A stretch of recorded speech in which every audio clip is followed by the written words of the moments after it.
The House will come to order.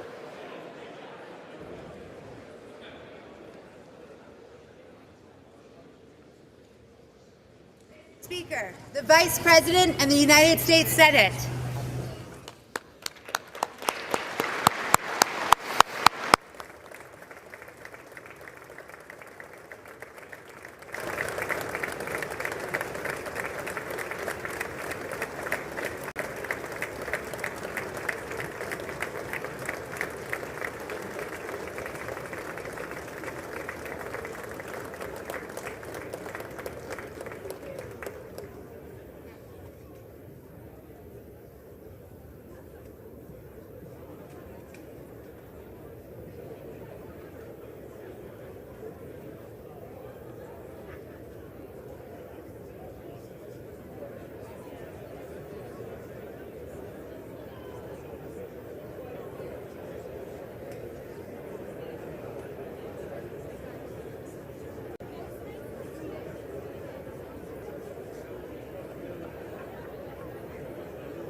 The joint session will come to order.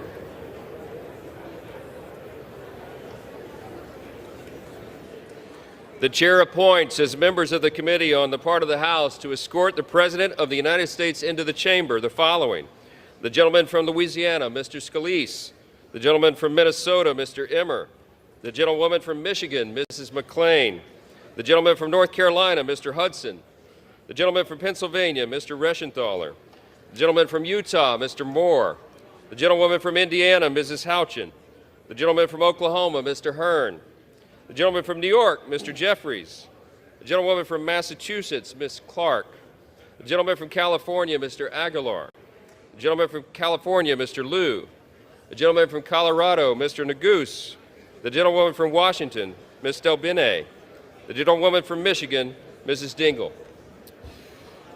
The President of the Senate, at the direction of that body, appoints the following senators as members of the committee on the part of the Senate to escort the President of the United States into the House chamber: the Senator from South Dakota, Mr. Thune; the Senator from Wyoming, Mr. Barrasso; the Senator from Arkansas, Mr. Cotton; the Senator from Oklahoma, Mr. Lankford; the Senator from West Virginia, Mrs. Capito; the Senator from South Carolina, Mr. Scott; the Senator from New York, Mr. Schumer; the Senator from Illinois, Mr. Durbin; the Senator from Minnesota, Ms. Klobuchar; the Senator from New Jersey, Mr. Booker; the Senator from Wisconsin, Ms. Baldwin.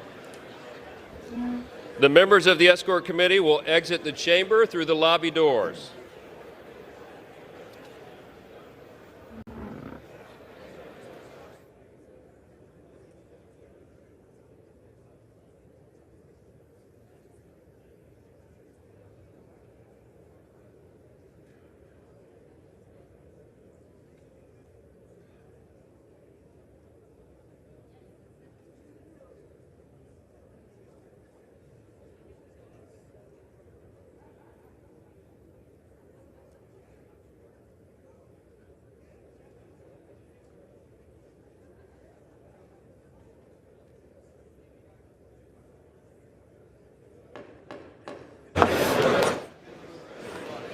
Speaker, the Dean of the Diplomatic Corps.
Supreme Court.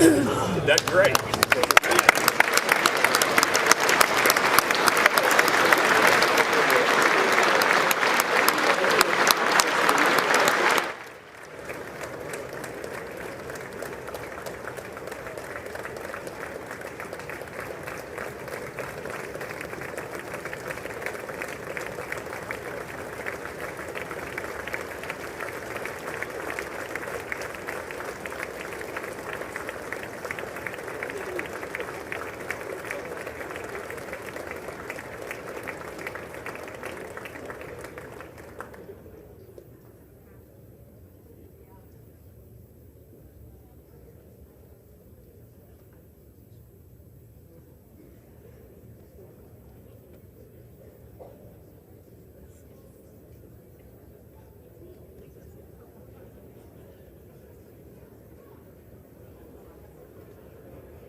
Speaker, the President's Cabinet.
Mr. Speaker, the President of the United States.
Speaker Johnson, Vice President Vance, the First Lady of the United States,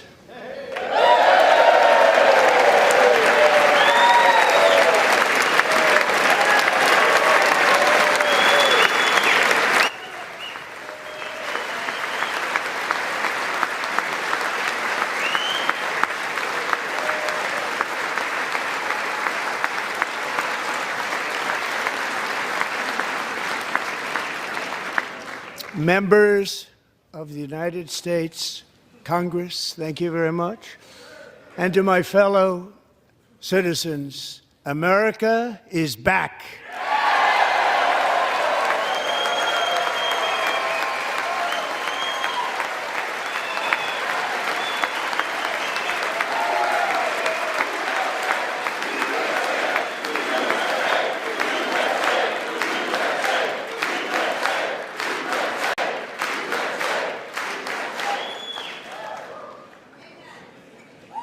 Six weeks ago, I stood beneath the dome of this Capitol and proclaimed the dawn of the golden age of America. From that moment on, it has been nothing but swift and unrelenting action to usher in the greatest and most successful era in the history of our country. We have accomplished more in 43 days than most administrations accomplished in 4 years or 8 years, and we are just getting started.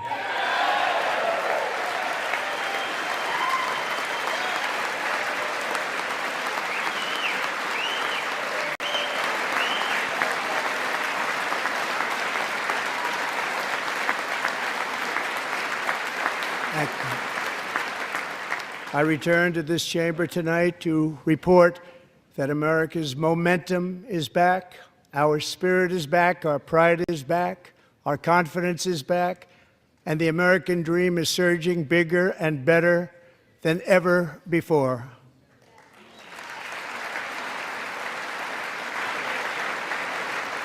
The American dream is unstoppable, and our country is on the verge of a comeback, the likes of which the world has never witnessed and perhaps will never witness again. There's never been anything like it. The presidential election of November 5th was a mandate like has not been seen in many decades. We won all 7 swing states, giving us an electoral college victory of 312 votes.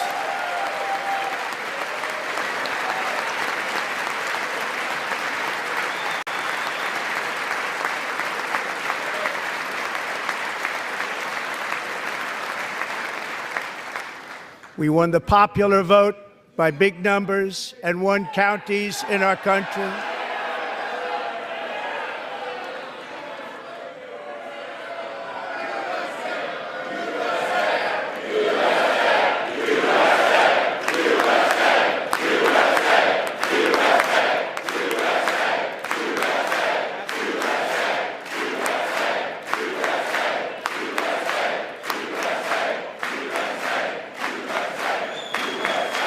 And won counties in our country, 2,700 to 525, on a map that reads almost completely red for Republican.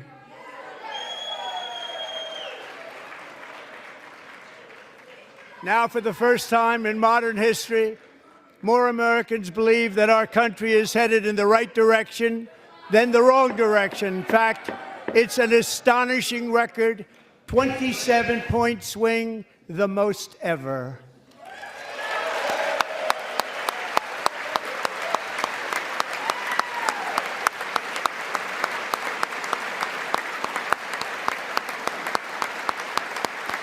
Likewise, small business optimism saw its single largest one-month gain ever recorded. Mr. President. A 41-point jump.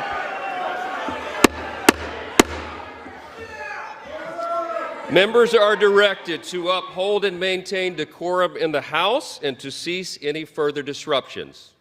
That's your warning.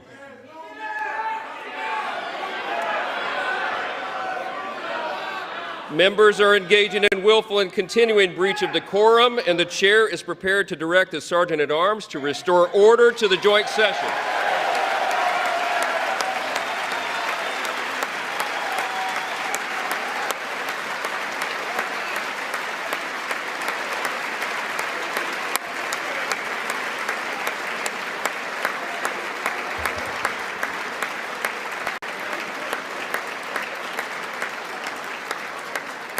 Mr. Green, take your seat. Take your seat, sir. Take your seat. Finding that members continue to engage in willful and concerted disruption of proper decorum, the chair now directs the Sergeant-at-Arms to restore order. Remove this gentleman from the chamber.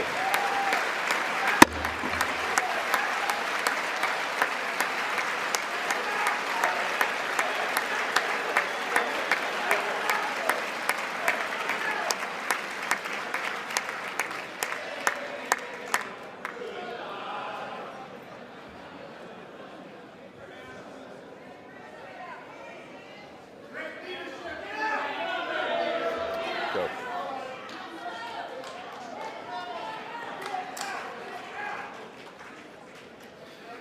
Members are directed to uphold and maintain decorum in the House. Mr. President, you continue. Thank you.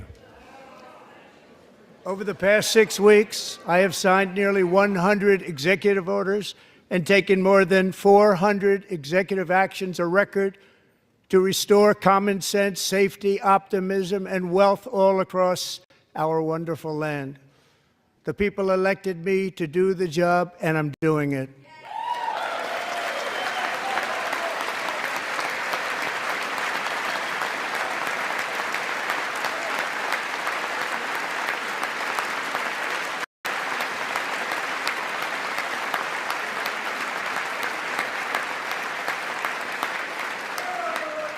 In fact, it has been stated by many that the first month of our presidency, it's our presidency, is the most successful in the history of our nation. By many.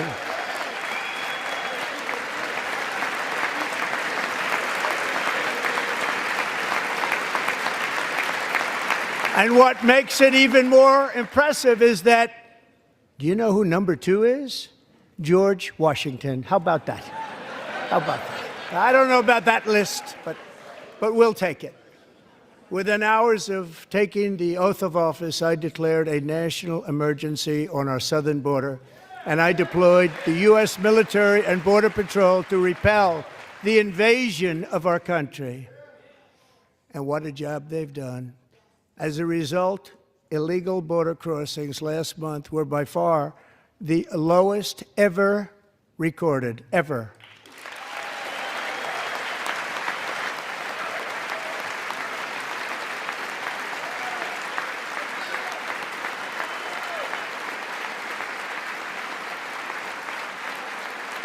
They heard my words and they chose not to come. Much easier that way.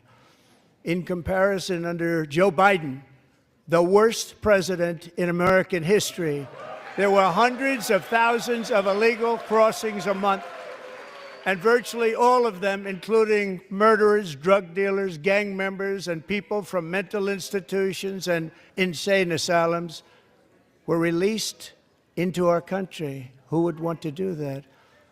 This is my 5th such speech to Congress. And once again, I look at the Democrats in front of me, and I realize there is absolutely nothing I can say to make them happy or to make them stand or smile or applaud. Nothing I can do. I could find a cure to the most devastating disease, a disease that would wipe out entire nations, or announce the answers to the greatest economy in history, or the stoppage of crime to the lowest levels ever recorded. And these people sitting right here will not clap, will not stand, and certainly will not cheer for these astronomical achievements. They won't do it, no matter what. Five times I've been up here. It's very sad, and it just shouldn't be this way.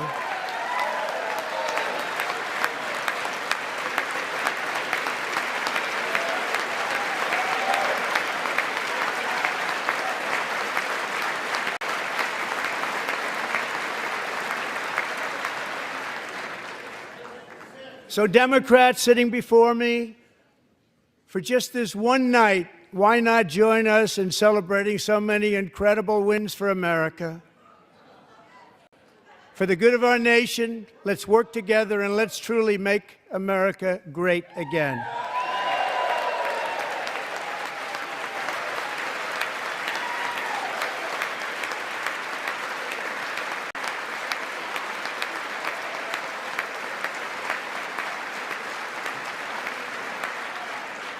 Every day, my administration is fighting to deliver the change America needs to bring a future that America deserves, and we're doing it. This is a time for big dreams and bold action. Upon taking office, I imposed an immediate freeze on all federal hiring, a freeze on all new federal regulations, and a freeze on all foreign aid.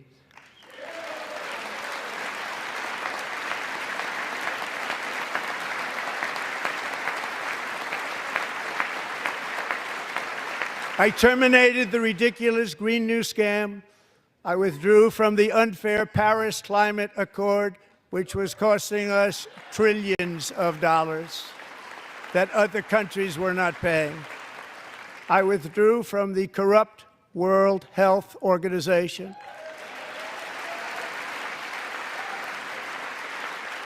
And I also withdrew from the anti-American UN Human Rights Council.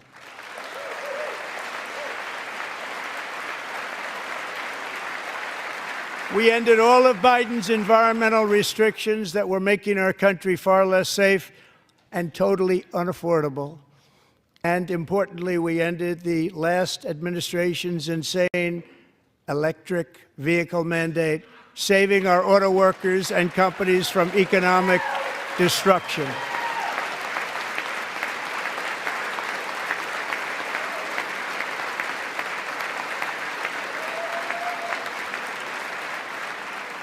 To unshackle our economy, I have directed that for every one new regulation, 10 old regulations must be eliminated, just like I did in my very successful first term.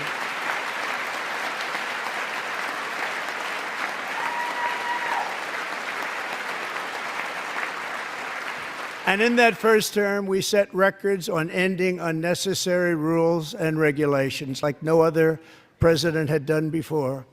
We ordered all federal workers to return to the office. They will either show up for work in person or be removed from their job.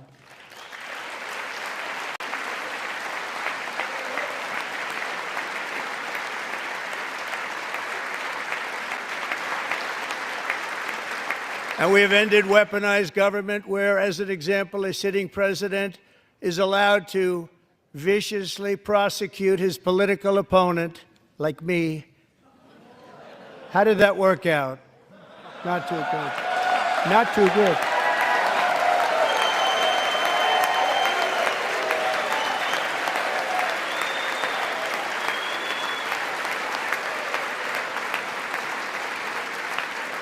And I have stopped all government censorship and brought back free speech in America. It's back.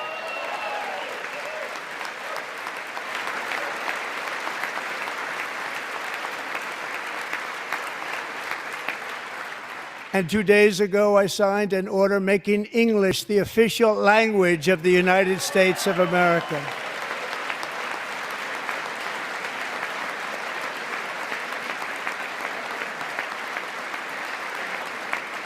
I renamed the Gulf of Mexico the Gulf of America.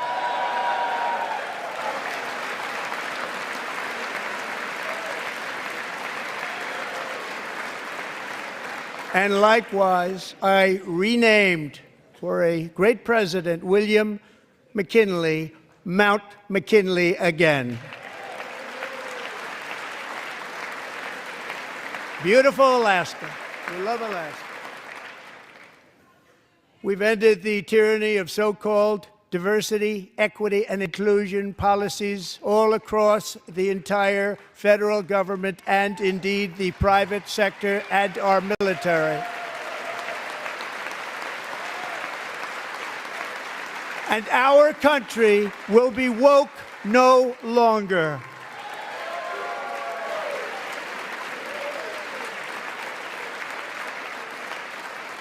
We believe that whether you are a doctor, an accountant, a lawyer, or an air traffic controller, you should be hired and promoted based on skill and competence, not race or gender. Very important.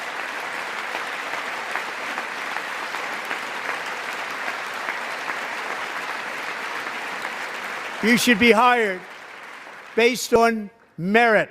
And the Supreme Court, in a brave and very powerful decision, has allowed us to do so. Thank you. Thank you very much. Thank you. We have removed the poison of critical race theory from our public schools, and I signed an order making it the official policy of the United States government that there are only two genders, male and female.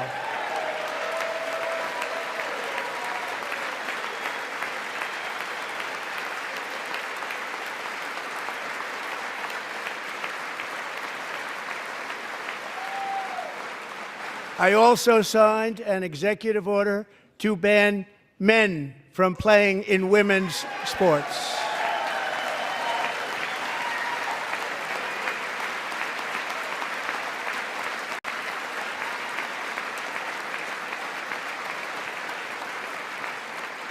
Three years ago, Peyton McNabb was an all-star high school athlete, one of the best, preparing for a future in college sports.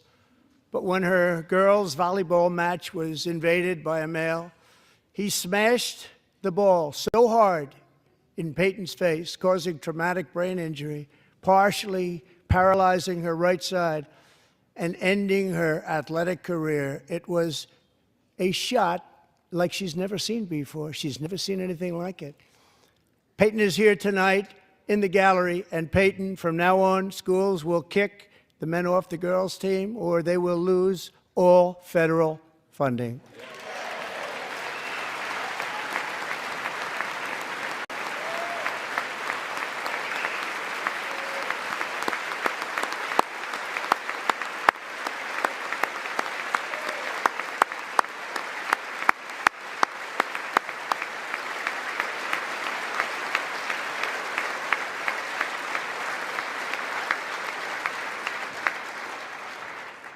And if you really want to see numbers, just take a look at what happened in the women's boxing, weightlifting, track and field, swimming, or cycling, where a male recently finished a long-distance race 5 hours and 14 minutes ahead of a woman for a new record by 5 hours.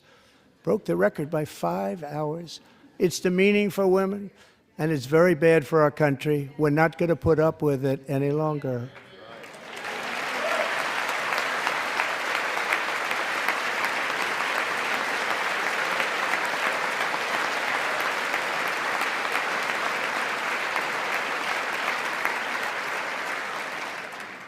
What I have just described is only a small fraction of the common sense revolution that is now, because of us, sweeping the entire world.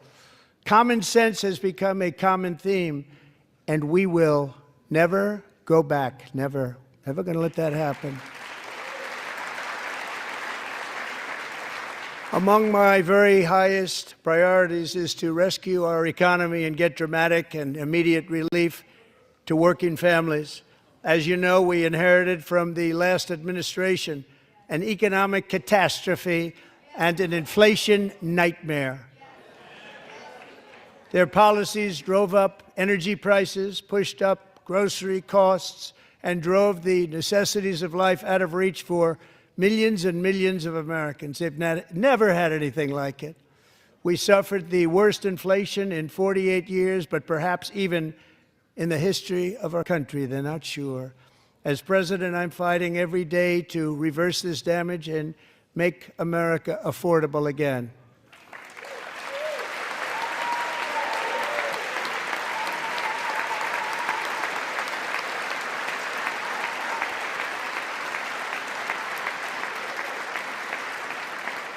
Joe Biden especially let the price of eggs get out of control. The egg price is out of control, and we're working hard to get it back down. Secretary, do a good job on that. You inherited a total mess from the previous administration. Do a good job.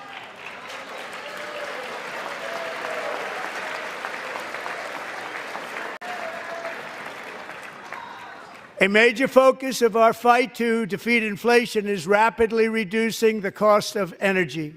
The previous administration cut the number of new oil and gas leases by 95%, slowed pipeline construction to a halt, and closed more than 100 power plants. We are opening up many of those power plants right now.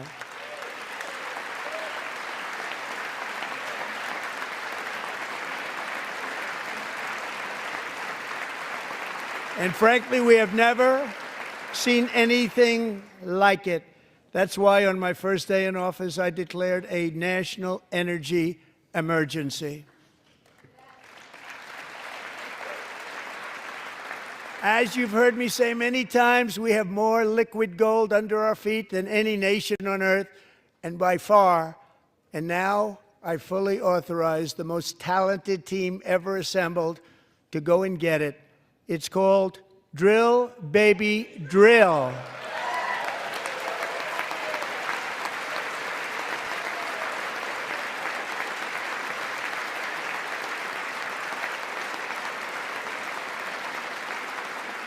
My administration is also working on a gigantic natural gas pipeline in Alaska, among the largest in the world, where Japan, South Korea, and other nations want to be our partner with investments of trillions of dollars each. There's never been anything like that one. It will be truly spectacular. It's all set to go. The permitting is gotten. And later this week, I will also take historic action to dramatically expand production of critical minerals and rare earths here in the USA.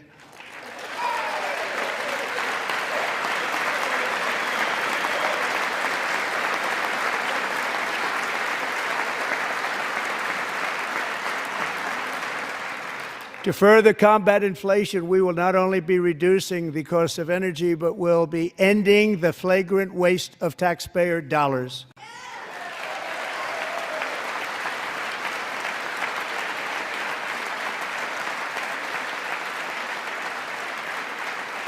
And to that end, I have created the brand new Department of Government Efficiency, DOGE. Perhaps you've heard of it. Perhaps.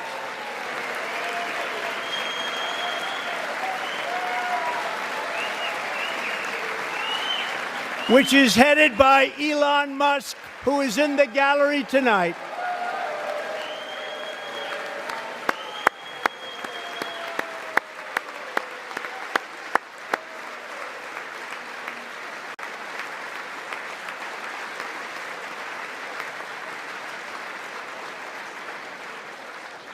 Thank you, Elon. He's working very hard. He didn't need this. He didn't need this.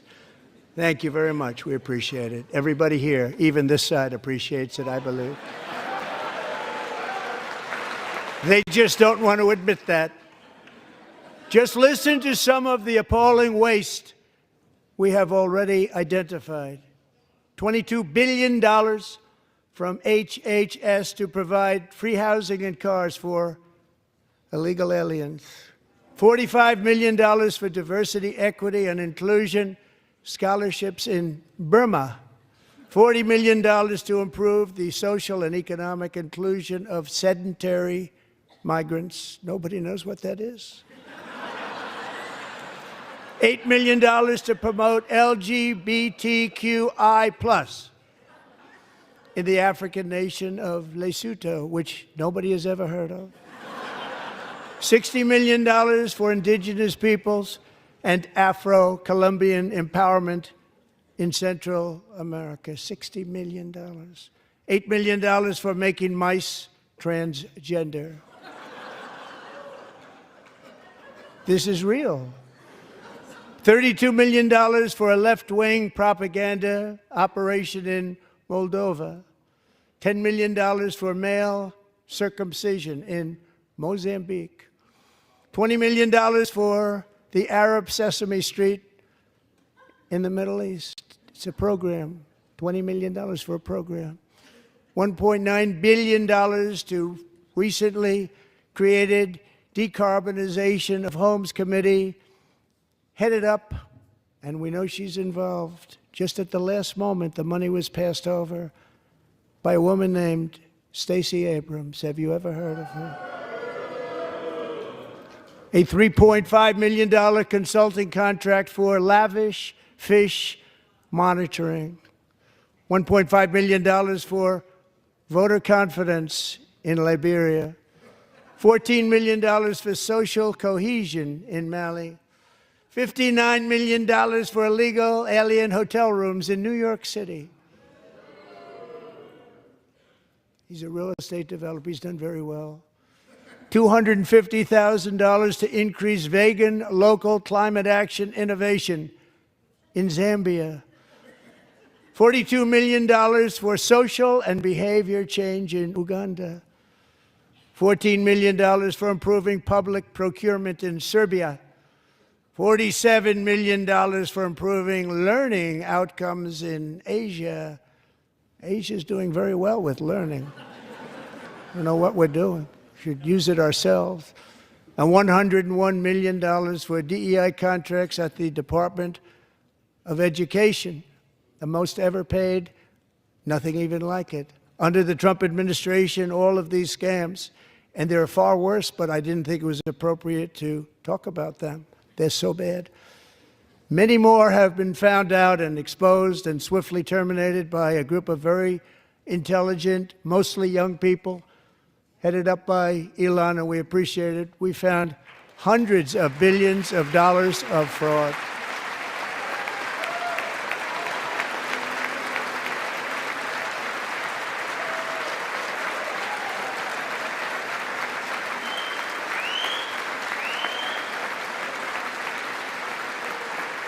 And we've taken back the money and reduced our debt to fight inflation and other things. Taken back a lot of that money. We got it just in time. This is just the beginning. The Government Accountability Office, a federal government office, has estimated annual fraud of over $500 billion in our nation, and we are working very hard to stop it. We're going to.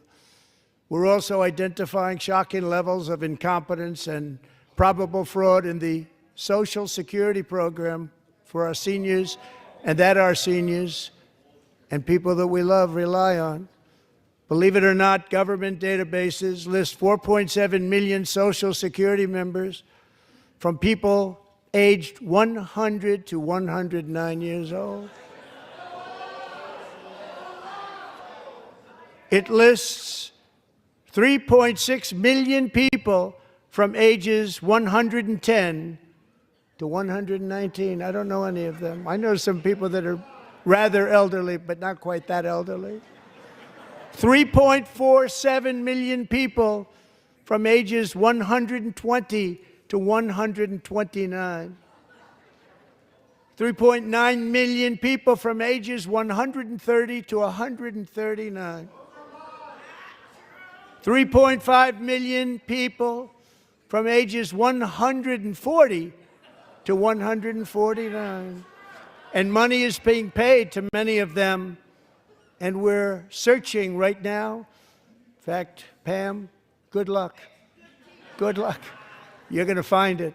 But a lot of money is paid out to people because it just keeps getting paid, and nobody does, and it really hurts Social Security and hurts our country. 1.3 million people from ages 150 to 159, and over 130,000 people, according to the Social Security databases, are age over 160 years old.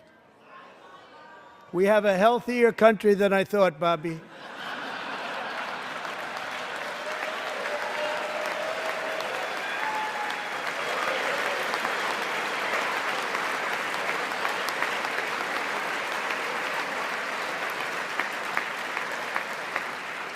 Including, to finish, 1,039 people between the ages of 220 and 229, one person between the age of 240 and 249, and one person is listed at 360 years of age.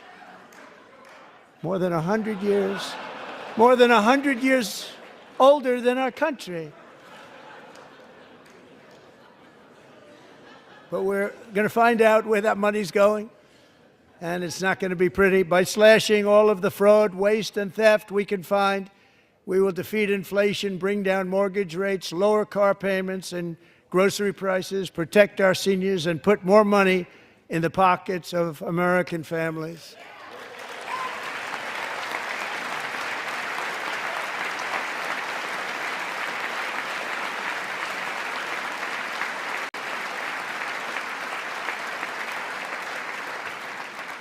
And today, interest rates took a beautiful drop, big, beautiful drop. It's about time.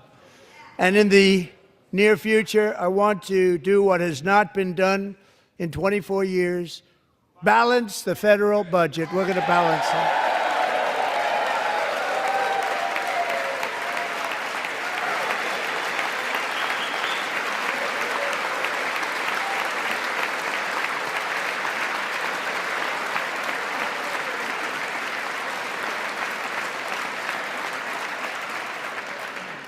With that goal in mind, we have developed in great detail what we are calling the Gold Card, which goes on sale very, very soon. For $5 million, we will allow the most successful job-creating people from all over the world to buy a path to U.S. citizenship. It's like the green card, but better and more sophisticated. And these people will have to pay tax in our country. They won't have to pay tax from where they came. The money that they've made, you wouldn't want to do that, but they have to pay tax, create jobs. They'll also be taking people out of colleges and paying for them so that we can keep them in our country instead of having them being forced out. Number one, at the top school, as an example, being forced out and not being allowed to stay and create tremendous numbers of jobs and great success for a company out there. So while we take out the criminals, killers, traffickers, and child predators who are allowed to enter our country under the open border policy of these people, the Democrats, the Biden administration, the open border insane policies that you've allowed to destroy our country, we will now bring in brilliant, hardworking, job-creating people. They're going to pay a lot of money, and we're going to reduce our debt with that money.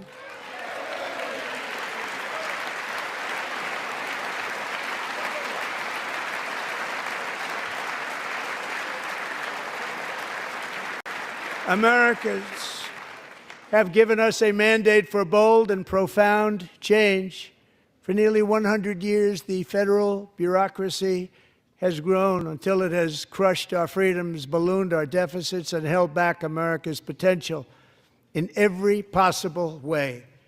The nation founded by pioneers and risk-takers now drowns under millions and millions of pages of regulations and debt.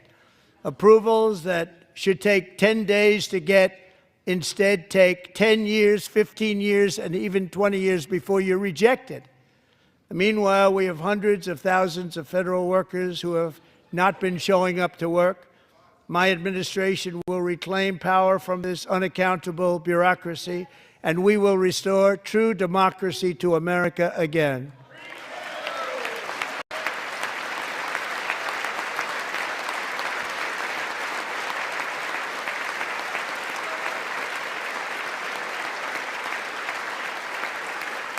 And any federal bureaucrat who resists this change will be removed from office immediately. Because we are draining the swamp. It's very simple. And the days of rule by unelected bureaucrats are over.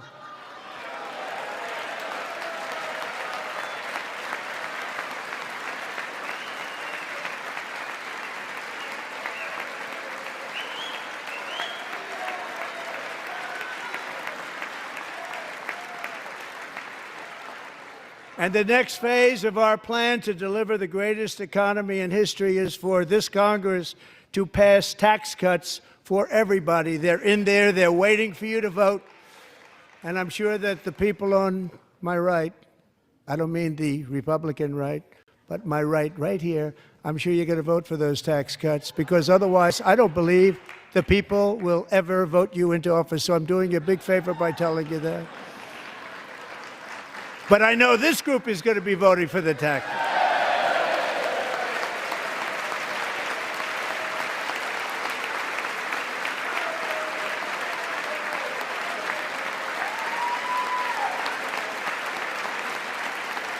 Thank you. It's a very, very big part of our plan. We had tremendous success in our first term with it, a very big part of our plan. We're seeking permanent income tax cuts all across the board. And to get urgently needed relief to Americans hit especially hard by inflation, I'm calling for no tax on tips, no tax on overtime, and no tax on Social Security benefits for our great seniors.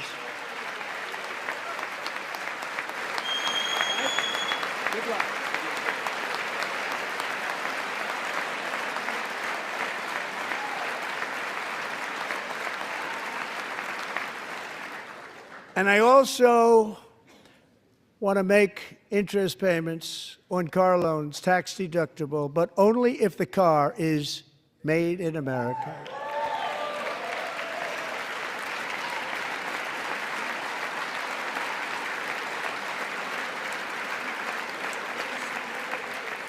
And by the way, we're going to have growth in the auto industry like nobody's ever seen. Plants are opening up all over the place. Deals are being made. Never seen. That's a combination of the election win and tariffs. It's a beautiful word, isn't it? That, along with our other policies, will allow our auto industry to absolutely boom. It's going to boom. Spoke to the majors today, all three, the top people, and they're so excited. In fact, already numerous car companies have announced that they will be building massive automobile plants in America, with Honda just announcing a new plant in Indiana, one of the largest anywhere in the world.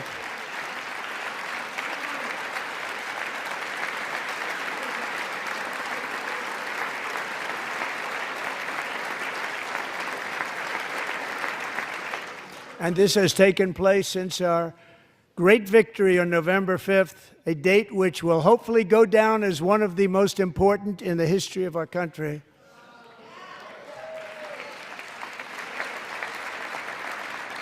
In addition, as part of our tax cuts, we want to cut taxes on domestic production and all manufacturing. And just as we did before, we will provide 100% expensing. It will be retroactive to January 20th, 2025. And it was one of the main reasons why our tax cuts were so successful in our first term, giving us the most successful economy in the history of our country. First term. We had a great first term.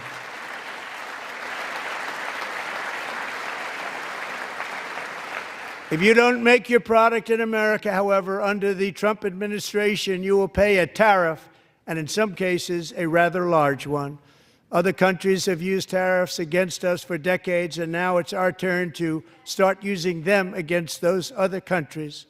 On average, the European Union, China, Brazil, India, Mexico, and Canada, have you heard of them? And countless other nations charge us tremendously higher tariffs than we charge them. It's very unfair. India charges us auto tariffs higher than 100%. China's average tariff on our products is twice what we charge them. And South Korea's average tariff is 4 times higher. Think of that, 4 times higher. And we give so much help militarily and in so many other ways to South Korea. But that's what happens. This is happening by friend and foe. This system is not fair to the United States and never was. And so on April 2nd, I wanted to make it April 1st, but I didn't want to be accused of April Fool's Day. That's not, just one day was cost us a lot of money.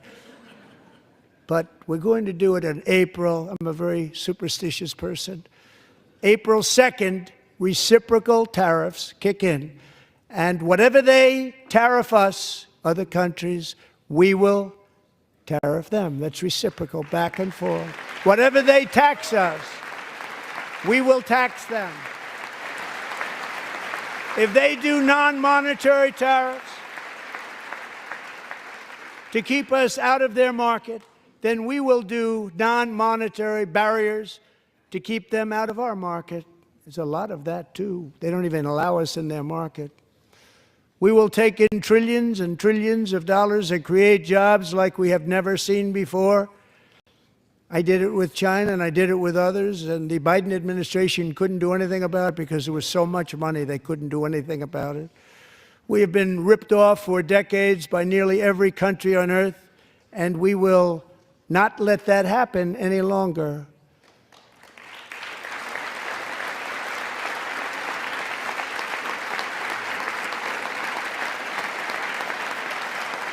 Much has been said over the last 3 months about Mexico and Canada, but we have very large deficits with both of them. But even more importantly, they've allowed fentanyl to come into our country at levels never seen before, killing hundreds of thousands of our citizens and many very young, beautiful people, destroying families. Nobody's ever seen anything like it. They are, in effect, receiving subsidies of hundreds of billions of dollars. We pay subsidies to Canada and to Mexico of hundreds of billions of dollars, and the United States will not be doing that any longer. We're not going to do it any longer.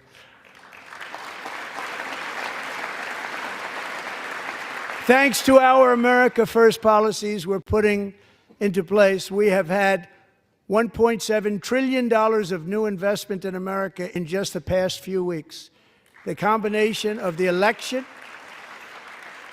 and our economic policies that people of SoftBank, one of the most brilliant anywhere in the world, announced a $200 billion investment. OpenAI and Oracle, Larry Ellison, announced $500 billion investment, which they wouldn't have done if Kamala had won. Apple announced $500 billion investment. Tim Cook called me. He said, I cannot spend it fast enough. It's going to be much higher than that, I believe. They'll be building their plants here instead of in China. And just yesterday, Taiwan Semiconductor, the biggest in the world, most powerful in the world, has a tremendous amount, 97% of the market, announced a $165 billion investment to build the most powerful chips on earth right here in the USA.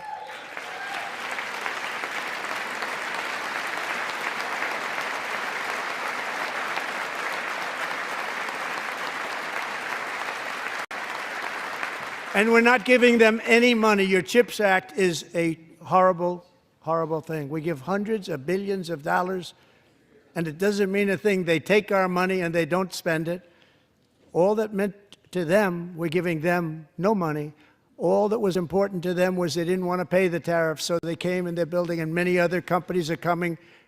We don't have to give them money. We just want to protect our businesses and our people. And they will come because they won't have to pay tariffs if they build in America. So it's very amazing. You should get rid of the CHIP Act, and whatever's left over, Mr. Speaker, you should use it to reduce debt or any other reason you want to.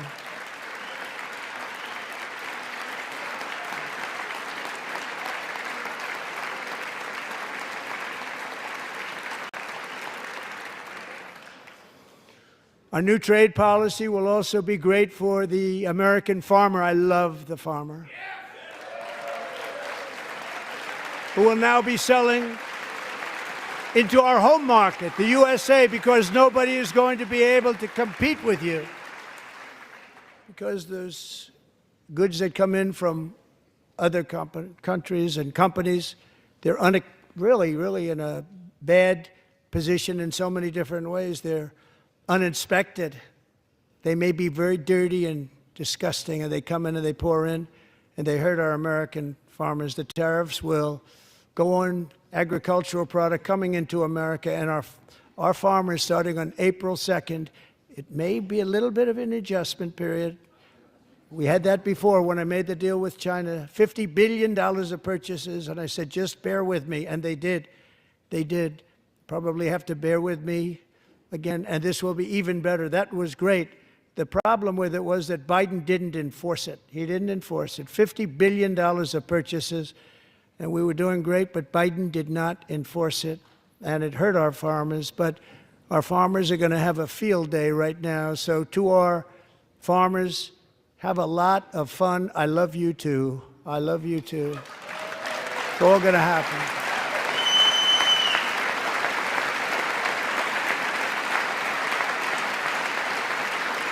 And I have also imposed a 25% tariff on foreign aluminum, copper, lumber, and steel, because if we don't have, as an example, steel and lots of other things, we don't have a military, and frankly, we just won't have a country very long. Here today is a proud American steelworker, fantastic person from Decatur, Alabama, Jeff Denard. Has been working at the same steel plant for 27 years in a job that has allowed him to serve as the captain of his local volunteer fire department, raise 7 children with his beautiful wife, Nicole, and over the years provide a loving home for more than 40 foster children. So great, Jeff.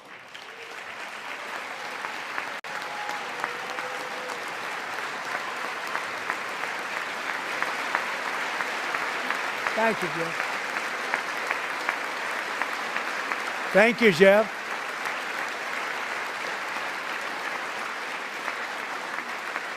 Stories like Jeff's remind us that tariffs are not just about protecting American jobs.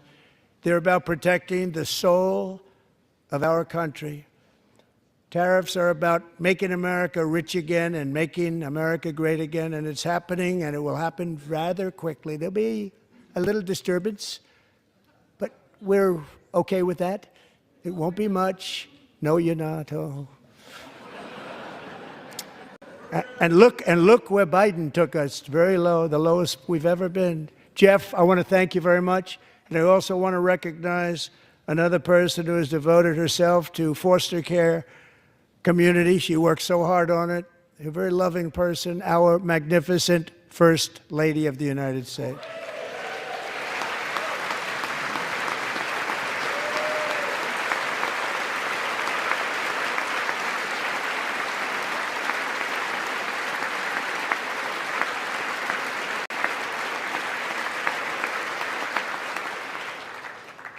Melania's work has yielded incredible results, helping prepare our nation's future leaders as they enter the workforce. Our First Lady is joined by 2 impressive young women, very impressive. Haley Ferguson, who benefited from the First Lady's Fostering the Future initiative and is poised to complete her education and become a teacher. And Elliston Berry, who became a victim of an illicit deepfake image produced by a peer. With Elliston's help, the Senate just passed the Take It Down Act, and this is so important. Thank you very much, John. John Thune, thank you. Stand up, John. Thank you, John.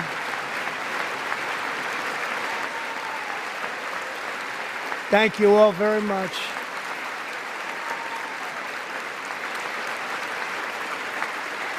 Thank you. And thank you to John Thune and the Senate. Great job. To criminalize the publication of such images online is a terrible, terrible thing. And once it passes the House, I look forward to signing that bill into law. Thank you. And I'm going to use that bill for myself, too, if you don't mind. Because nobody gets treated worse than I do online. Nobody. That's great. Thank you very much to the Senate. Thank you. But if we truly care about protecting Americans' children, no step is more crucial than securing America's borders. Over the past 4 years, 21 million people poured into the United States. Many of them were murderers, human traffickers, gang members, and other criminals from the streets of dangerous cities all throughout the world. Because of Joe Biden's insane and very dangerous open border policies, they are now strongly embedded in our country, but we are getting them out and getting them out fast.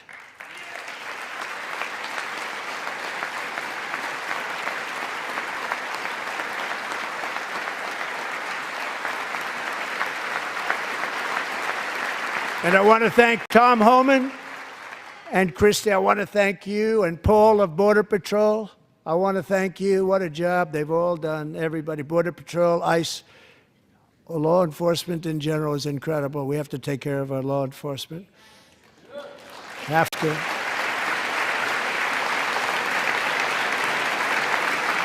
Last year,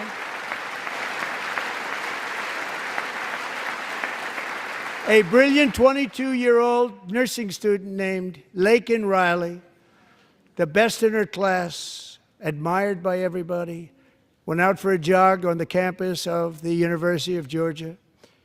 That morning, Laken was viciously attacked, assaulted, beaten, brutalized, and horrifically murdered. Laken was stolen from us by a savage illegal alien gang member who was arrested while trespassing across Biden's open southern border and then set loose into the United States under the heartless policies of that failed administration. It was indeed a failed administration.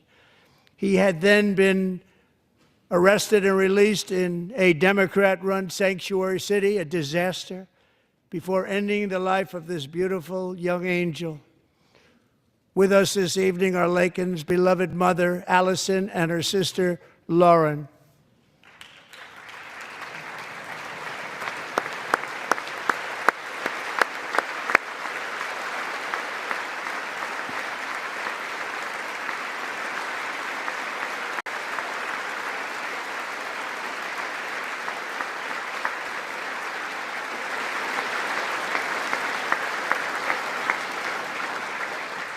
Last year, I told Laken's grieving parents that we would ensure their daughter would not have died in vain. That's why the very first bill I signed into law as your 47th president mandates the detention of all dangerous criminal aliens who threaten public safety. It's a very strong, powerful act.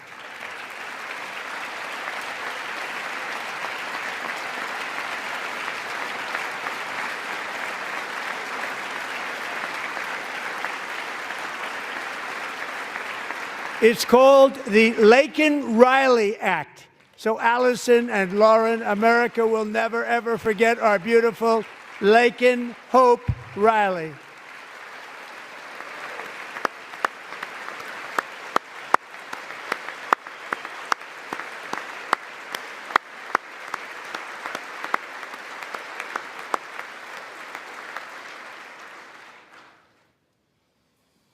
Thank you very much.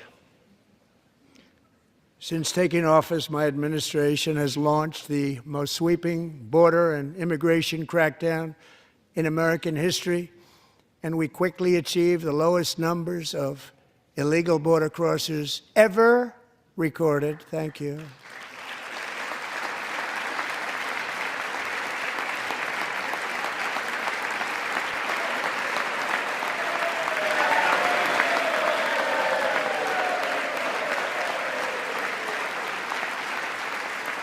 The media and our friends in the Democrat Party kept saying we needed new legislation, we must have legislation to secure the border. But it turned out that all we really needed was a new president.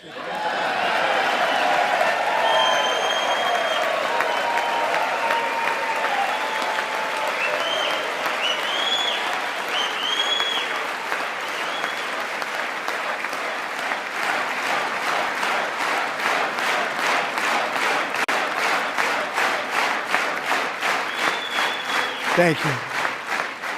Joe Biden didn't just open our borders, he flew illegal aliens over them to overwhelm our schools, hospitals, and communities throughout the country. Entire towns like Aurora, Colorado, and Springfield, Ohio, buckled under the weight of the migrant occupation and corruption like nobody's ever seen before. Beautiful towns destroyed. Now, just as I promised in my inaugural address, we are achieving the great liberation of America.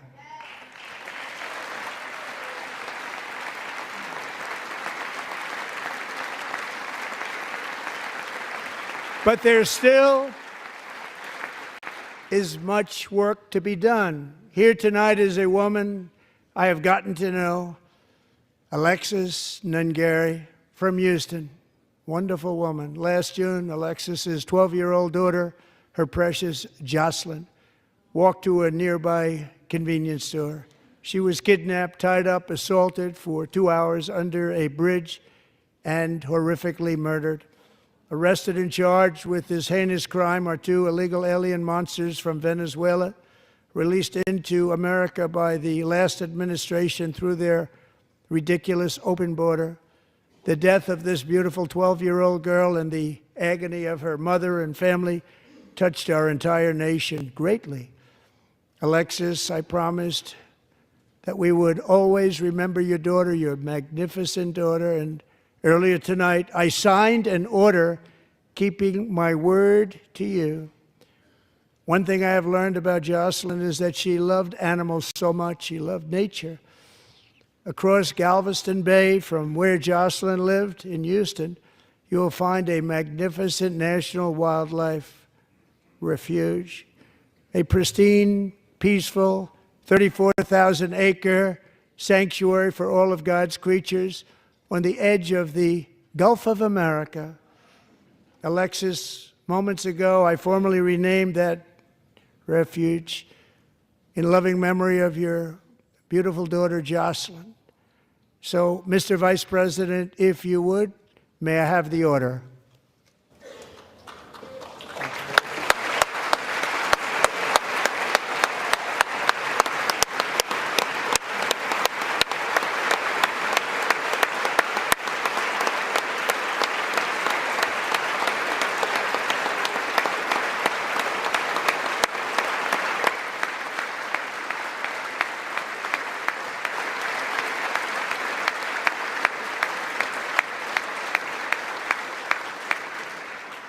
Thank you very much.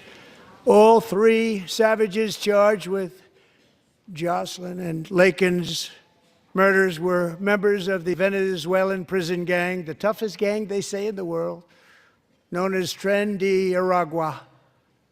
2 weeks ago, I officially designated this gang, along with MS-13 and the bloodthirsty Mexican drug cartels, as foreign terrorist organizations.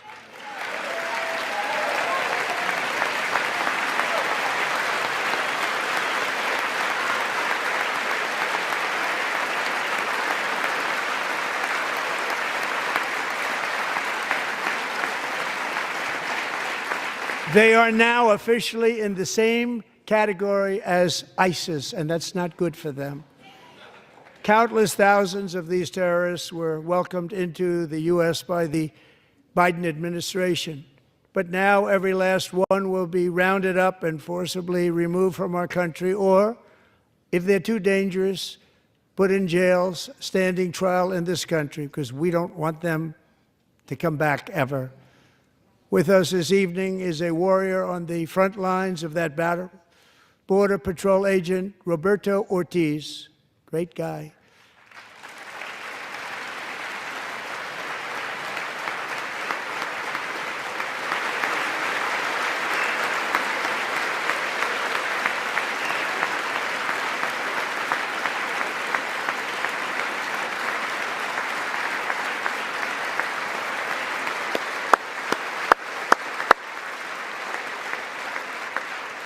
In January, Roberto and another agent were patrolling by the Rio Grande near an area known as Cartel Island. Doesn't sound too nice to me.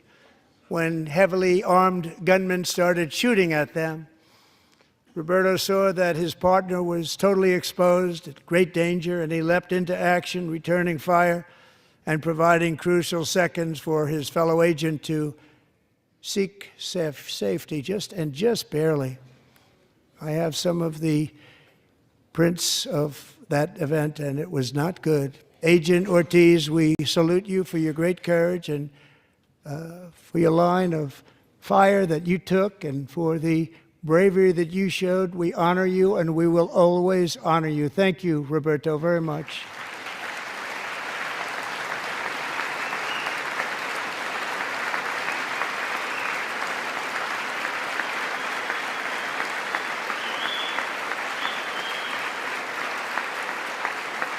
Thank you, Roberta. And I actually got to know him on my many calls to the border. He's a great gentleman. The territory to the immediate south of our border is now dominated entirely by criminal cartels that murder, rape, torture, and exercise total control. They have total control over a whole nation, posing a grave threat to our national security.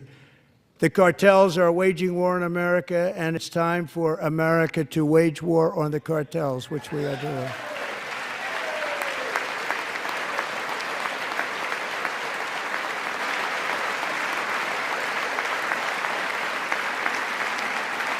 Five nights ago, Mexican authorities, because of our tariff policies being imposed on them, think of this, handed over to us 29 of the biggest cartel leaders in their country. That has never happened before. They want to make us happy. First time ever.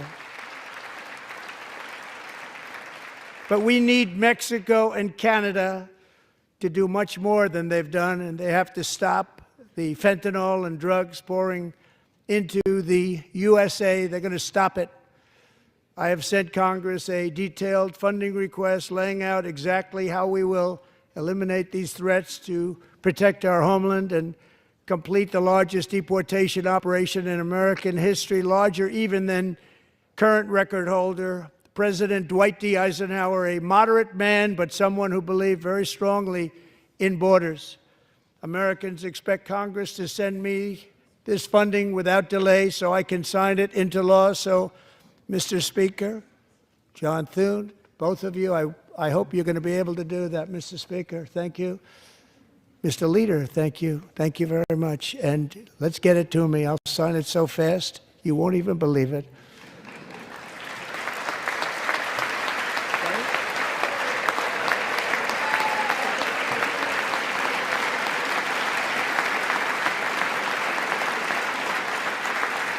And as we reclaim our sovereignty, we must also bring back law and order to our cities and towns.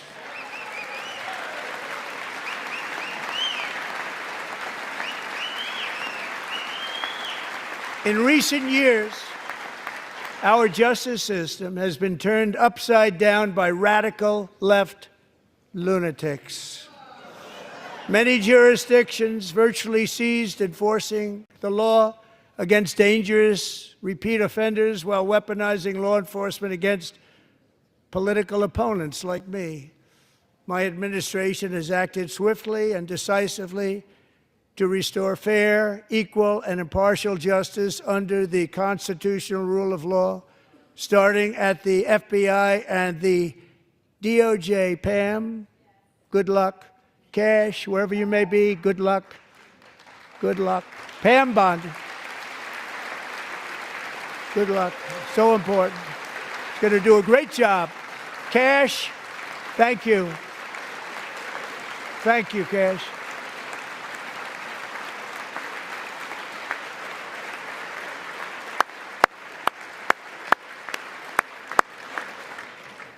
They've already started very strong. They're going to do a fantastic job. You're going to be very proud of them. We're also once again giving our police officers the support, protection, and respect they so dearly deserve. They have to get it. They have such a hard, dangerous job, but we're going to make it less dangerous. The problem is the bad guys don't respect the law, but they're starting to respect it, and they soon will respect it. This also includes our great fire departments throughout the country. Our firemen and women are unbelievable people, and we'll never forget them. And besides that, they voted for me in record numbers, so I have no choice.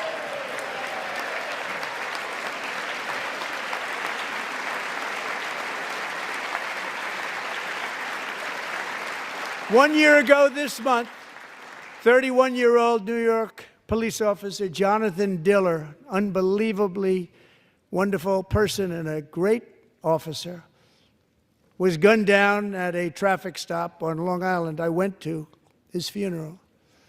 The vicious criminal charged with his murder had 21 prior arrests, and they were rough arrests, too. He was a real bad one. The thug in the seat next to him had 14 prior arrests, and went by the name of Killer. He was Killer. He killed other people, they say, a lot of them. I attended Officer Diller's service, and when I met his wife and one-year-old son, Ryan, it was very inspirational, actually. His widow's name is Stephanie, and she is here tonight. Stephanie, thank you very much, Stephanie. Thank you very much.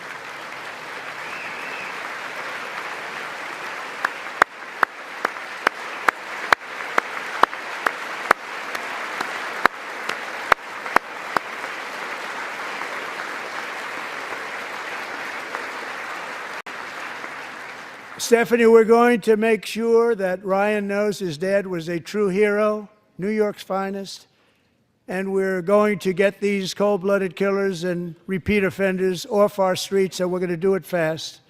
Got to stop it. They get out with 28 arrests. They push people into subway trains. They hit people over the head, back of the head with baseball bats. We got to get them out of here. I've already signed an executive order requiring a mandatory death penalty for anyone who murders a police officer. And tonight I'm asking Congress to pass that policy into permanent law.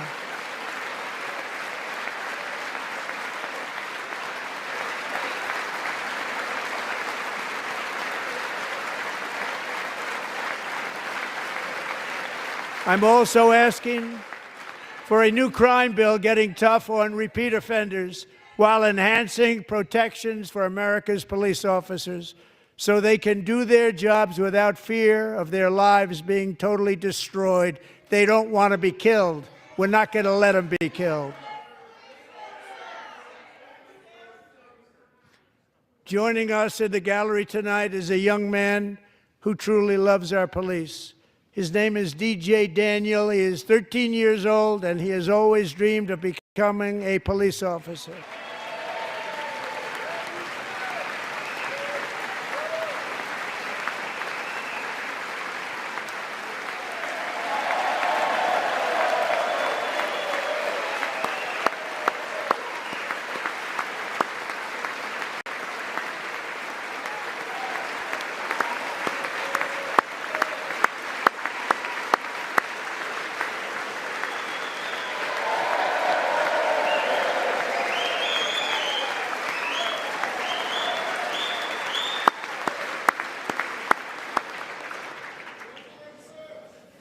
But in 2018, DJ was diagnosed with brain cancer.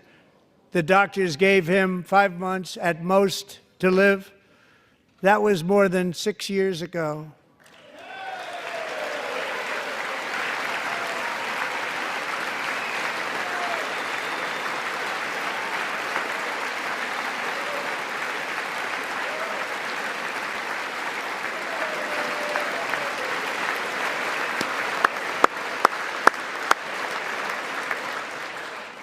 Since that time, DJ and his dad have been on a quest to make his dream come true, and DJ has been sworn in as an honorary law enforcement officer, actually a number of times. The police love him, the police departments love him.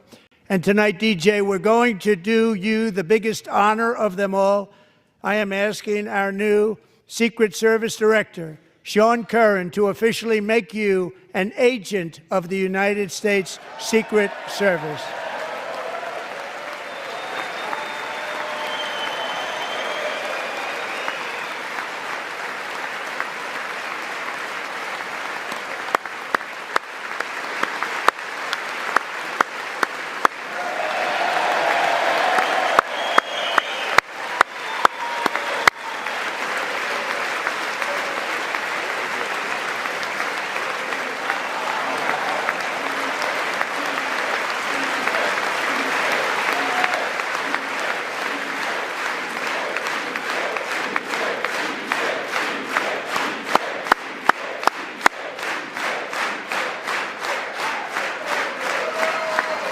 Thank you, DJ.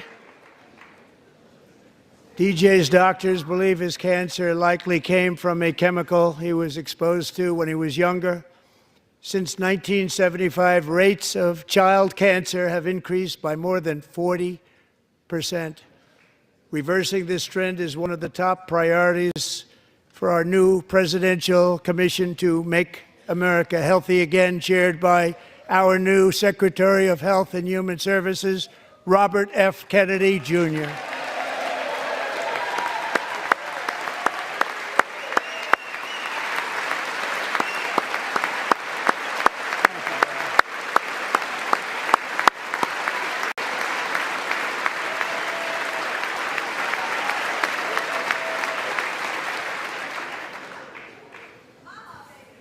With the name Kennedy, you would have thought everybody over here would have been cheering. How quickly they forget. Our goal is to get toxins out of our environment, poisons out of our food supply, and keep our children healthy and strong.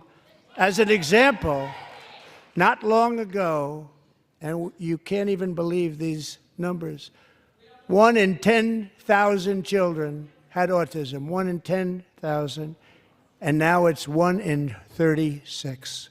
There's something wrong, 1 in 36. Think of that. So we're going to find out what it is, and there's nobody better than Bobby and all of the people that are working with you. You have the best to figure out what is going on.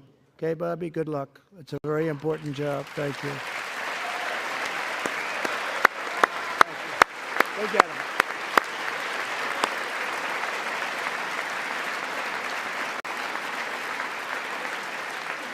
Thank you. My administration is also working to protect our children from toxic ideologies in our schools. A few years ago, January Littlejohn and her husband discovered that their daughter's school had secretly, socially transitioned their 13-year-old little girl. Teachers and administrators conspired to deceive January and her husband while encouraging her daughter to use a new name and pronouns. They, them pronoun, actually, all without telling January, who is here tonight and is now a courageous advocate against this form of child abuse. January, thank you. Thank you. Thank you very much.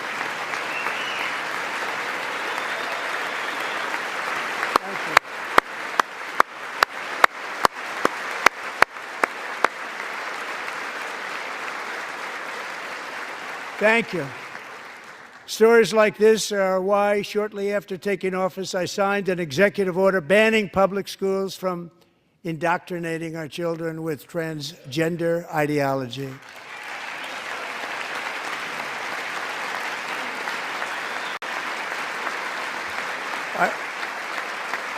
I also signed an order to cut off all taxpayer funding to any institution that engages in the sexual mutilation of our youth.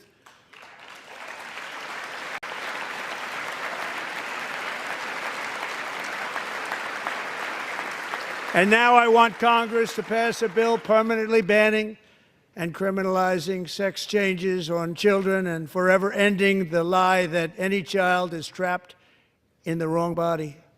This is a big lie.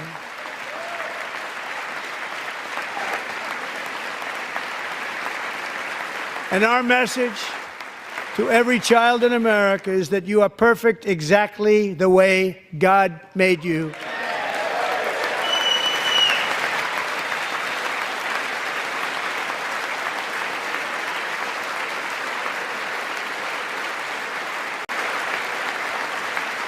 Because we're getting wokeness out of our schools and out of our military, and it's already out, and it's out of our society. We don't want it. Wokeness is trouble. Wokeness is bad. It's gone. It's gone. And we feel so much better for it, don't we? Don't we feel better? Our service members won't be activists and ideologues. They will be fighters and warriors. They will fight for our country. And Pete, congratulations. Secretary of Defense, congratulations.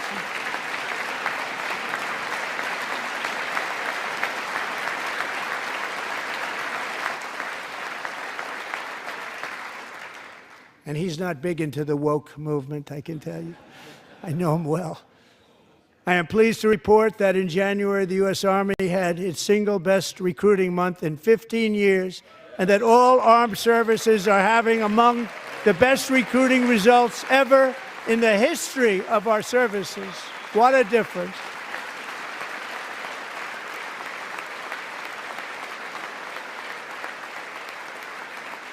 And you know, it was just a few months ago where the results were exactly the opposite. We couldn't recruit anywhere. We couldn't recruit. Now we're having the best results just about that we've ever had. What a tremendous turnaround. It's really a beautiful thing to see. People love our country again. It's very simple.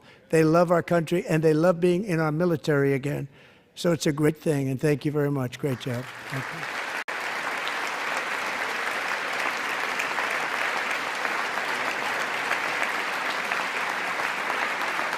We're joined tonight by a young man, Jason Hartley, who knows the weight of that call of duty. Jason's father, grandfather, and great-grandfather all wore the uniform. Jason tragically lost his dad, who was also a Los Angeles County Sheriff's deputy when he was just a boy, and now he wants to carry on the family legacy of service. Jason is a senior in high school, a six-letter varsity athlete, a really good athlete, they say, a brilliant student with a 4.46, that's good, GPA. And his greatest dream is to attend the U.S. Military Academy at West Point.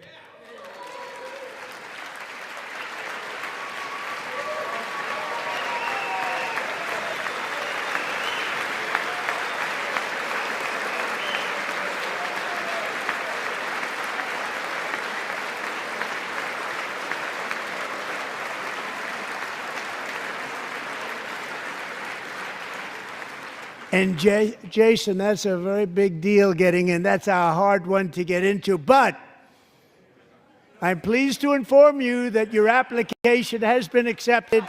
You will soon be joining the Corps of Cadets.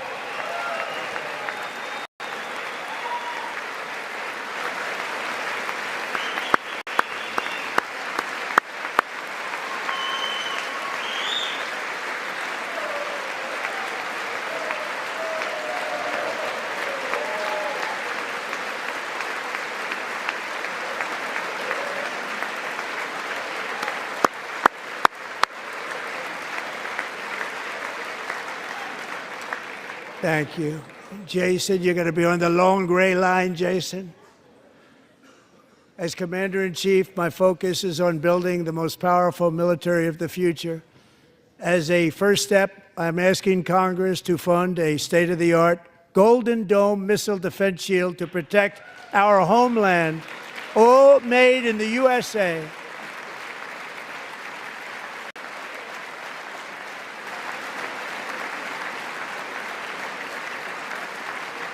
And Ronald Reagan wanted to do it long ago, but the technology just wasn't there, not even close. But now we have the technology. It's incredible, actually. And other places, they have it. Israel has it. Other places have it. And the United States should have it too, right, Tim, right? They should have it too. So I want to thank you. But it's a very, very important. This is a very dangerous world. We should have it. We want to be protected, and we're going to protect our citizens like never before. To boost our defense industrial base, we are also going to resurrect the American shipbuilding industry, including commercial shipbuilding and military shipbuilding.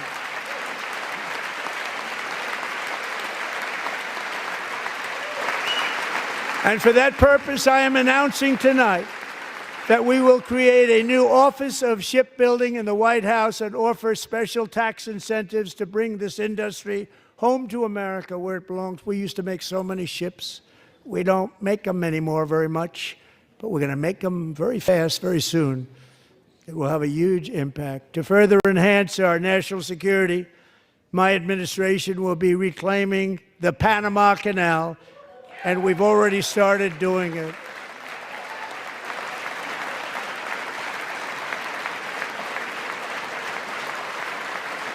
Just today, a large American company announced they are buying both ports around the Panama Canal and lots of other things having to do with the Panama Canal and a couple of other canals.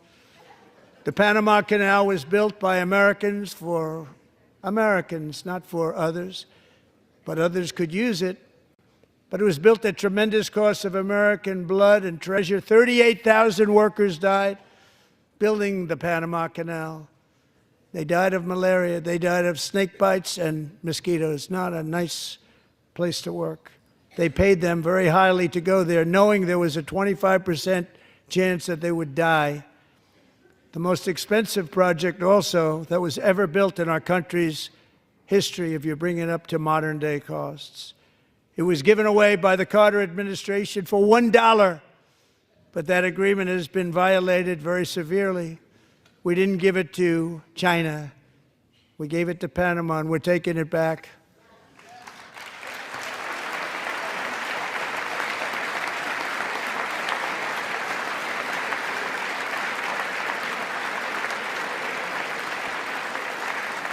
And we have Marco Rubio in charge. Good luck, Marco.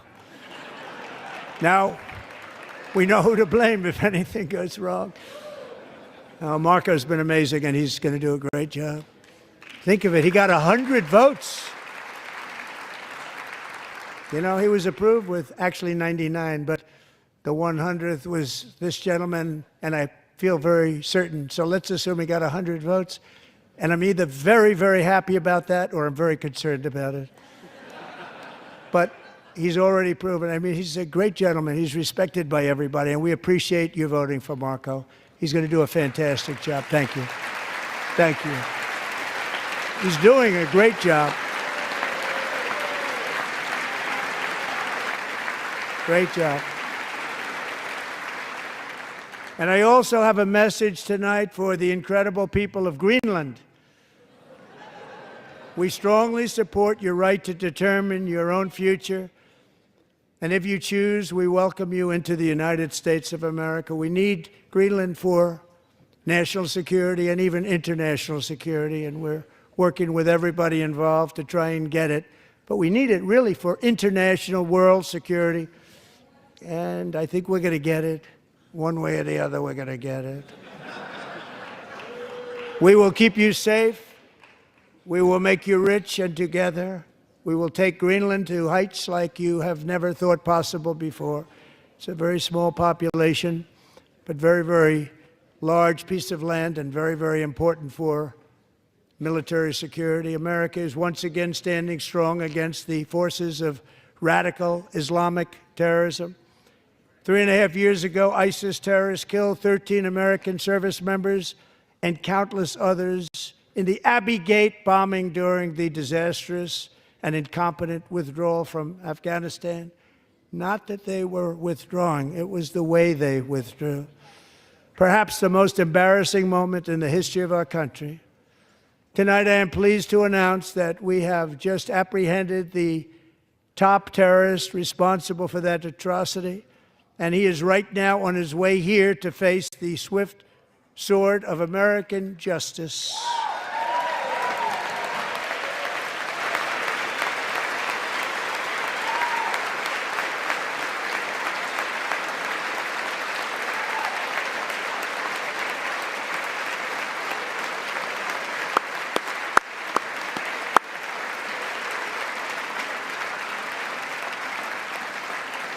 And I want to thank especially the government of Pakistan for helping arrest this monster. This was a very momentous day for those 13 families who I actually got to know very well, most of them, whose children were murdered, and the many people that were so badly, over 42 people, so badly injured on that fateful day in Afghanistan. What a horrible day. Such incompetence was shown that when Putin saw what happened, I guess he said, wow, maybe this is my chance. That's how bad it was. Should have never happened. Grossly incompetent people. I spoke to many of the parents and loved ones, and they're all in our hearts tonight. Just spoke to them on the phone. We had a big call. Every one of them called, and everybody was on the line, and they did nothing but cry with happiness. They were very happy, as happy as you can be under those circumstances. Their child, brother, sister, son, daughter was killed for no reason whatsoever. In the Middle East, we're bringing back our hostages from Gaza.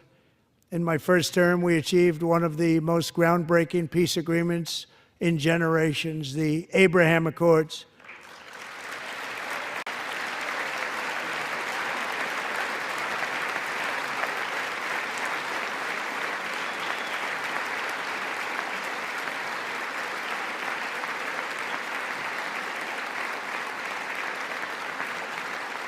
And now we're going to build on that foundation to create a more peaceful and prosperous future for the entire region. A lot of things are happening in the Middle East. People have been talking about that so much lately with everything going on with Ukraine and Russia.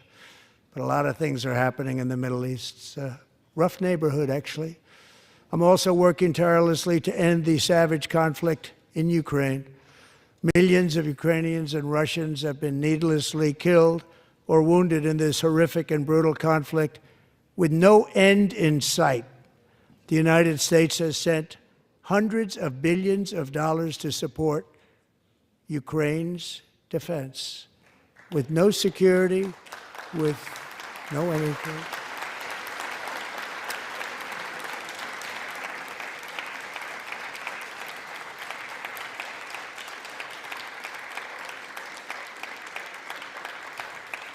Do you want to keep it going for another 5 years?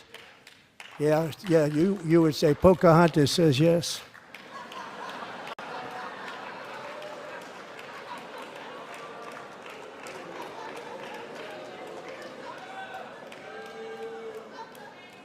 "2,000 people are being killed every single week. More than that. They're Russian young people. They're Ukrainian young people. They're not Americans. But I want it to stop. Meanwhile, Europe has sadly spent more money buying Russian oil and gas than they have spent on defending Ukraine, by far. Think of that. They've spent more buying Russian oil and gas than they have defending. And we've spent perhaps $350 billion, like taking candy from a baby. That's what happened. And they've spent $100 billion. What a difference that is. And we have an ocean separating us, and they don't.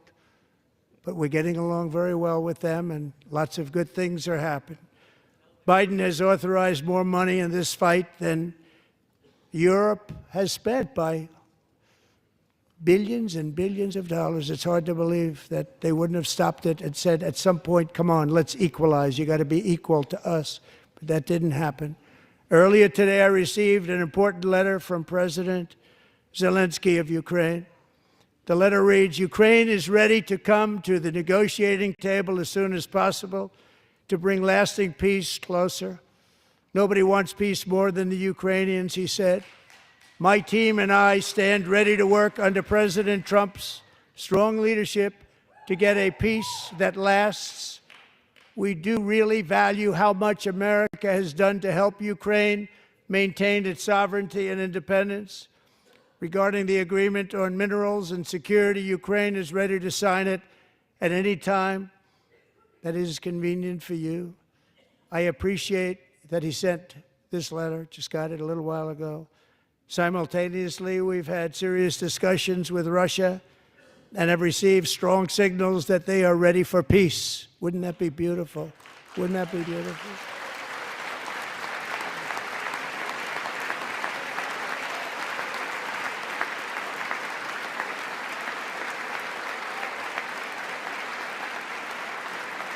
Wouldn't that be beautiful?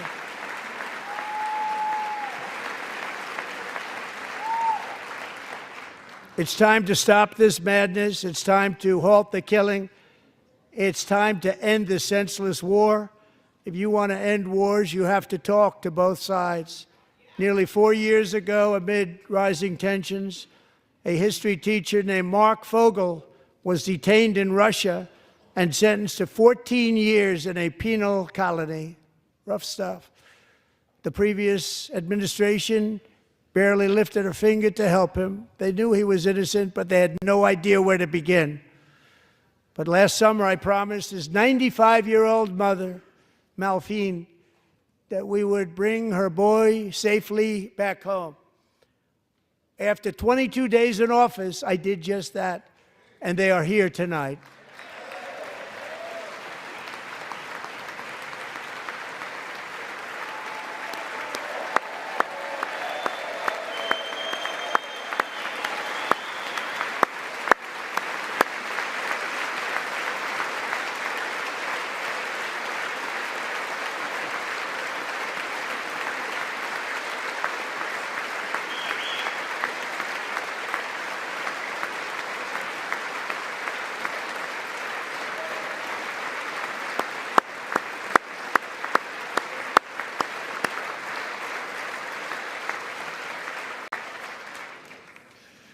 To Mark and his great mom, we are delighted to have you safe and sound and with us.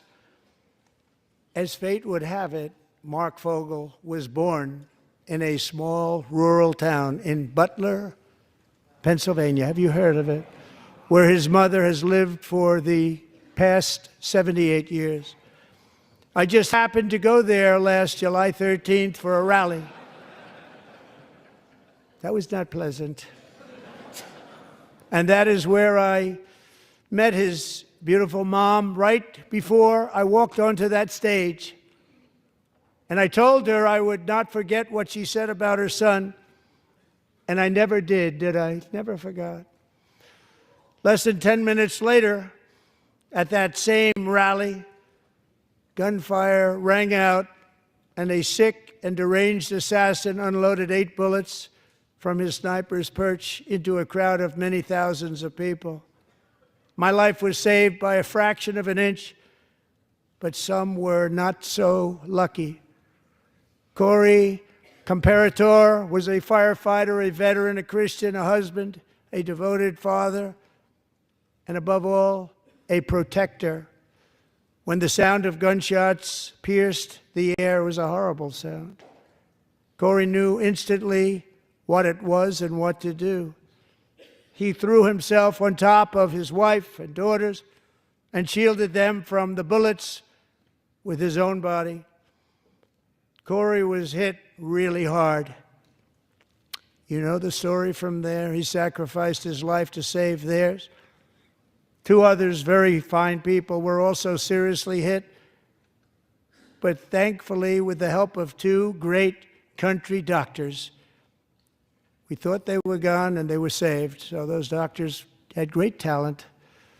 We're joined by Corey's wife, Helen, who was his high school sweetheart, and their 2 beloved daughters, Allison and Kaylee. Thank you.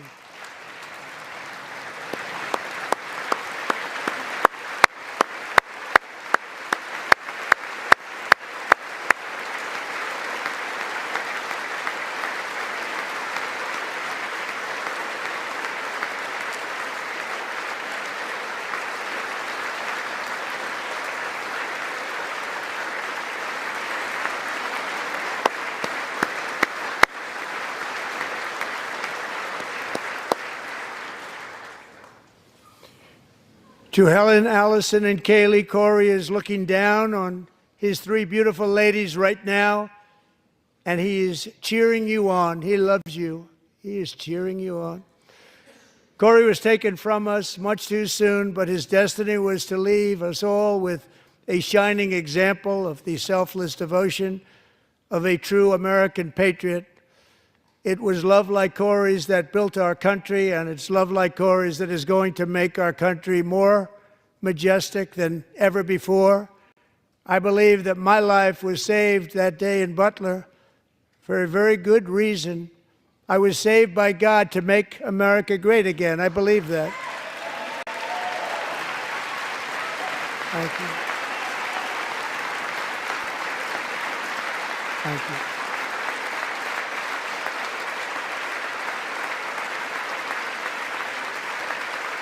Thank you.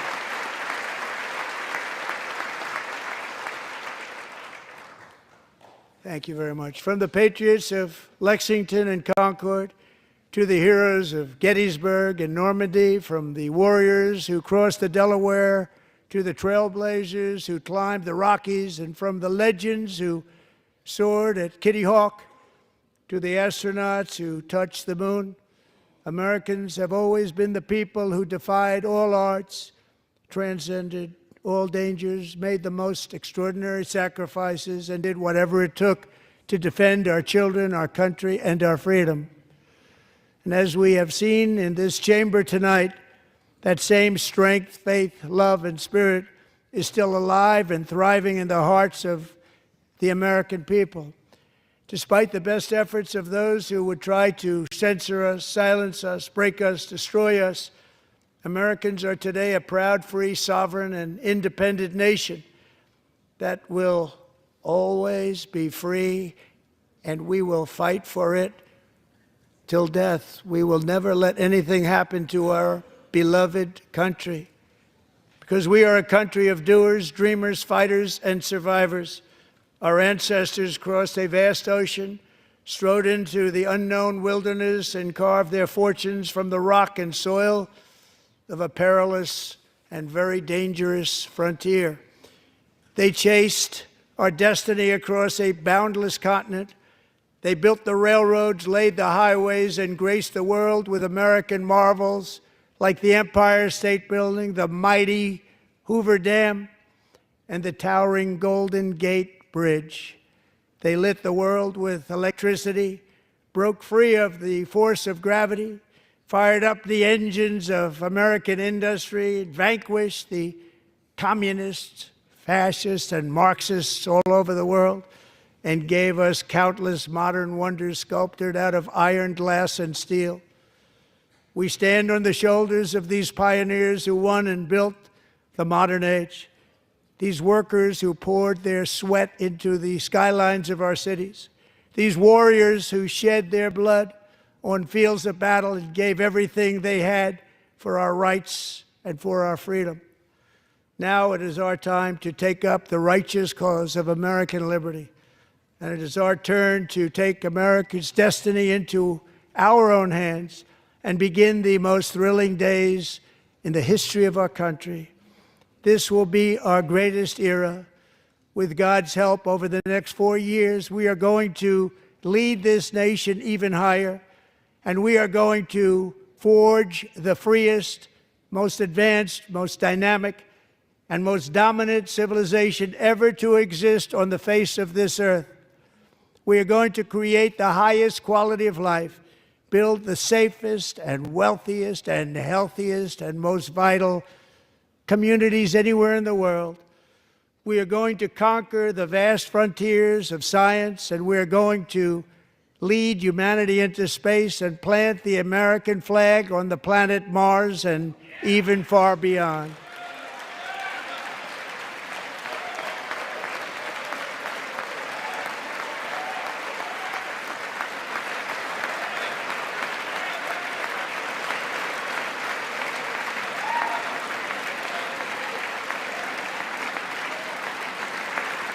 And through it all, we are going to rediscover the unstoppable power of the American spirit.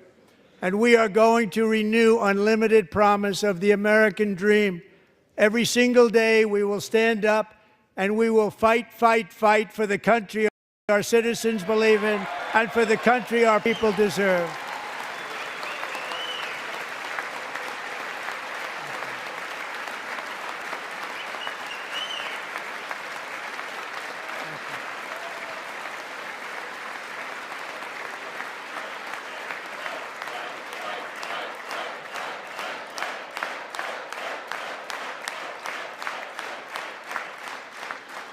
My fellow Americans, get ready for an incredible future, because the golden age of America has only just begun.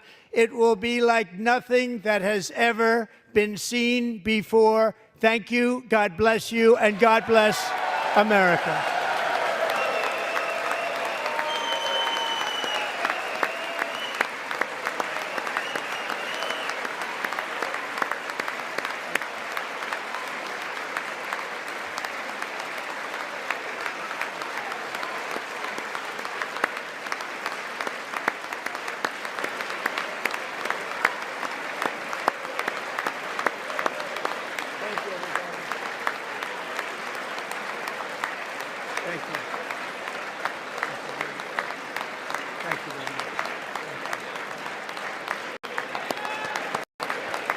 Thank you, Mike.